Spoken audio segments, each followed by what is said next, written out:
Assalomu alaykum hurmatli Greenleaf hamkorlar, iste'molchilar. O'zbekiston haqiqatan ham Evrika pechenyelar. Bu nimasi bilan Evrika? Buni tarkibida organik yod bor. Organik yodni oddiy holatda tushuntiradigan bo'lsam, bu boshqa yodlarga nisbatan, neorganik yodga nisbatan tana o'zinikidek qabul qiladigan, hech qanaqangi zaharlanish xavfi bo'lmaydigan, bu ortiqcha organizmga yig'ilmasdan bezarar chiqib ketish mumkin bo'lgan yod qo'shilgan.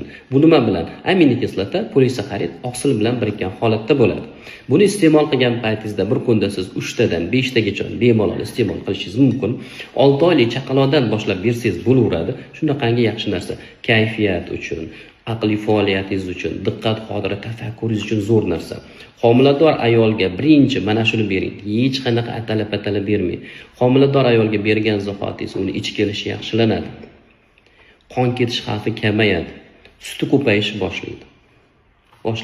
Siz meni kuzatib boring. Bu pechenyening hali ochilmagan qirralari juda ham ko'p. Bu birinchi videorolikimiz hisoblanadi. Men buni sizga sekin-sekin va yosh bolalarga, qariyalarga, o'smirlarga nima foydali borligini kuzatib boringlar. Hammasini e'tiboraman. Like bosinglar, tanishinglarga tarqatinglar.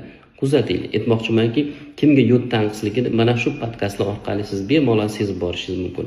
Bir kunda 3 tadan 5 tagacha xavfsiz va bezarar. Sog' bo'ling.